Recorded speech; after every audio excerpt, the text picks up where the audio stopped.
Estamos de volta em entrevista coletiva hoje, conversando, ouvindo o deputado federal pelo PSDB, Carlos Sampaio. Estamos falando até agora sobre o ECA, mudanças no Estatuto da Criança e do Adolescente, mudanças que poderão estar em vigor em breve. Tem uma mudança que o deputado passou pelo assunto, eu gostaria de um pouco mais de detalhe, que é agravamento da pena para o maior que usa o menor para cometer delitos, né? Tem claro que tem que haver um vínculo, uma prova, etc. Mas tem um outro tipo de situação onde o menor é aproveitado não para cometer delito, mas para ficar vendendo bala na rua, para ficar pedindo esmola, enquanto o maior fica ali escondidinho. Isso é delito? Esse cidadão também é atingido pelas mudanças ou não, deputado? Não, na verdade não. Por quê? Porque eu sou relator, Zé Arnaldo, tão somente de 20 projetos que modificam as sanções que são colocadas aos adolescentes que praticam atos infracionais. Portanto, seriam crimes, só que praticados por adolescentes e jovens. Então, nessas hipóteses, o que acontece hoje? Eu estou realmente ampliando de 3 para 8 anos o período de internação dos adolescentes que praticam crimes graves. E eu acho que isso é uma resposta para a sociedade e tem um efeito inibitório. Ou seja, esse adolescente que falava, bom, é até 3 anos, então com 1 ano e meio eu estou fora, ele vai pensar 2 vezes antes de praticar qualquer ato infracional, porque ele sabe que agora ele pode ficar 8 anos internado. Mas tem o adulto que explora essa mão de obra. Mas, por aí, outro lado, que punição nós estamos dando até hoje, o Código Penal, que punição que ele dá para o adulto que se serve do adolescente, para o adulto que usa o adolescente para a prática criminosa? Nenhuma, Juliana, nenhuma punição. Nós estamos criando uma modificação no Código Penal, que aliás é de 1940, uma modificação no Código Penal para dizer o seguinte: todas as vezes que um adulto valer-se de um adolescente, seja para o furto simples, seja para o homicídio qualificado, para o estupro, não importa o crime, valeu-se do adolescente, ele vai ter uma causa de aumento de pena. Ou seja, a sua pena vai ser agravada, para as pessoas poderem entender o que significa isso. De 1/6 até a metade. No momento em que for punir, ele vai ter um agravamento da sua pena, ou seja, ele também adulto vai pensar 2 vezes antes de chegar para o adolescente e falar, olha, vamos comigo, para você não acontece nada. A história do, entre aspas, você é de menor, exatamente. Esse adulto também vai pensar 2 vezes antes de valer-se desse adolescente. Bom, deputado, vamos mudar um pouquinho de assunto, vamos falar da CPI, né, que esse é um assunto também muito importante. Pode até não resolver nada, mas por enquanto é importante. Nós temos uma CPI no Senado e temos uma mista que está para ser instalada ainda. No Senado, com a ausência da oposição, no caso do PSDB, tem sido um mar de rosas ali para os convocados. E aí a gente fica pensando, por que o PSDB, embora minoria, não vai lá para fustigar um pouquinho? A população fica ouvindo somente aquelas autoridades convocadas, ex-presidente da Petrobras, ex-diretor da Petrobras, onde eles vão lá, dão um show de informação, dizem maravilhas, e não tem ninguém para contrariar ou para contestar aquilo que é apresentado. O senhor não acha que, mesmo sendo minoria, o PSDB deveria participar mais ativamente desta CPI do Senado? Zé Arnaldo, eu tendo a concordar com você, se nós tivéssemos só esta CPI, ou seja, se realmente a CPI mista de deputados e senadores não fosse ser instalada, você estava correto. Nem que fosse para fustigar, o PSDB tinha que estar ali. Mas como nesta quarta-feira, a semana que vem, nós vamos instalar efetivamente a CPI mista, não tem sentido nós darmos legitimidade a uma chapa branca, aonde o presidente da CPI do Senado, ele coloca que, no seu plano de trabalho, Zé Arnaldo, que ele vai ouvir determinadas pessoas e exclui o diretor da Petrobras que foi preso, exclui o Paulo da Costa, exclui o doleiro, o Youssef, que está preso por pagar propina para parlamentares. Então, aqueles que efetivamente estão envolvidos foram excluídos do plano de trabalho, porque entendeu o presidente da CPI do Senado que não havia oportunidade para ouvi-lo, não tinha sentido ouvi-lo.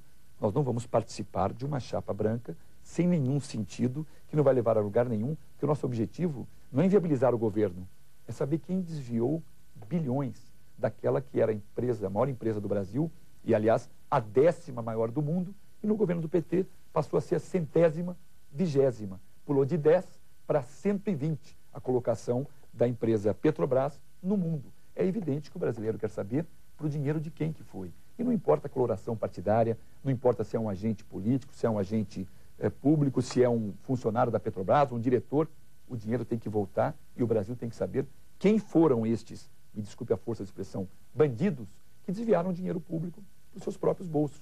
É isso que nós queremos. E numa CPI mista, isso pode acontecer. Nessa chapa branca, onde o doleiro envolvido e o Paulo da Costa, que é o diretor da Petrobras, que foi preso, não são ouvidos, isso não tem o menor sentido. Mas o senhor não acabou de dizer agora há pouco, no bloco anterior, que 430 dos 500 deputados fazem parte, de alguma maneira, da aliança que governa o Brasil? Por que, sendo isso correto, o senhor espera melhor, né, resultado nessa CPI? CPMI. Eu fui de várias CPIs e várias CPMIs, duas delas muito importantes. CPI do Mensalão. Os presos estão lá na Papuda, eu fui o subrelator que definia as provas contra cada um dos envolvidos. Uma CPI que teve um resultado prático. CPI dos sanguessugas, Arnaldo, das ambulâncias, você se lembra bem. Eu fui o subrelator que tinha que apontar as provas contra os envolvidos. 513 deputados, Juliana.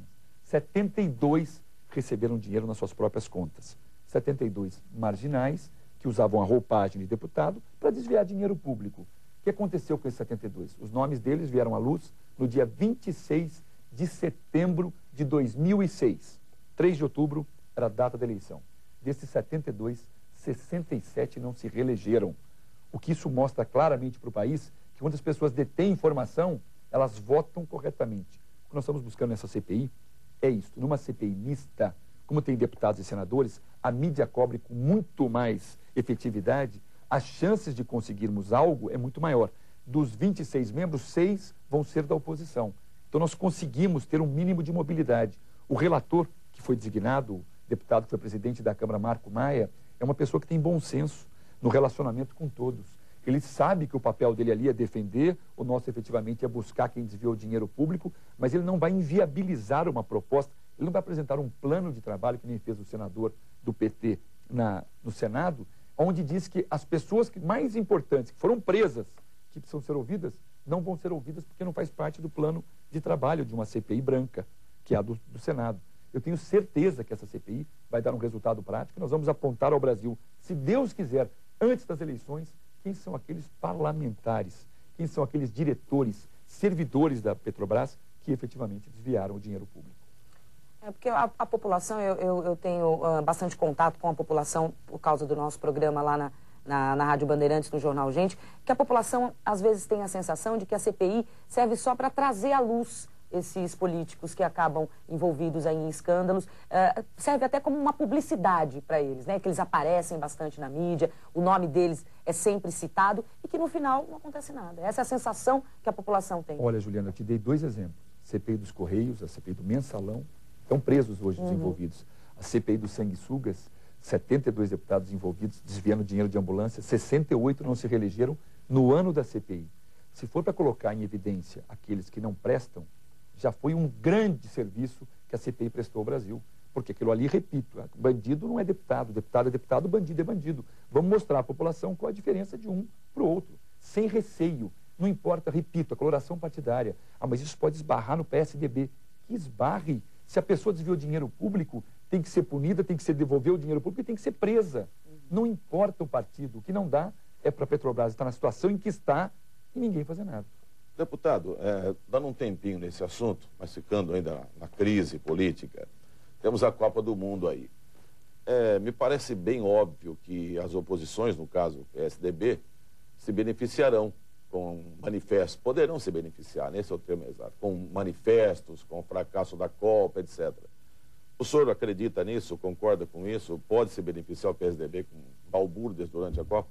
Eu acho que ninguém, absolutamente ninguém ganha com depredação de patrimônio público, ninguém ganha com balbúrdia no sentido negativo da palavra.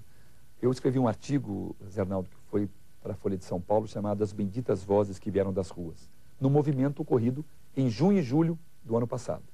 Este ano que nós temos visto são black blocs, ou seja, pessoas que vão mascaradas destruir patrimônio público. Isso não tem nada a ver com manifestação pacífica ou cívica. A manifestação cívica é sempre bem-vinda. Manifestação no sentido de depredação, de briga, de violência, não é bem vista, não é benquista. O PSDB torce para que elas não ocorram. E vou dizer mais, quem precisa se valer de manifestações em que haja agressão e depredação para ganhar uma eleição é porque não tem valor. Ou ele tem o seu próprio valor, ou senão ele fica torcendo para que as coisas deem errado. Quem torce para que as coisas deem errado, Quem fala mal dos outros o tempo todo é porque não tem nada de bom para falar de si mesmo. Não é o caso do nosso pré-candidato Aécio Neves. Nós não torcemos contra o Brasil. Tomara que a Copa seja um sucesso, tomara que ganhemos esta Copa, tomara que tudo ocorra bem, porque é bom para a imagem do país. Quem torce contra a presidente Dilma neste momento para inviabilizar a Copa, torce contra o Brasil. Eu torço contra ela na reeleição, não na Copa. Na Copa, acredito que o Brasil vai ser campeão ou não? Torço para isso, mas torço muito mesmo.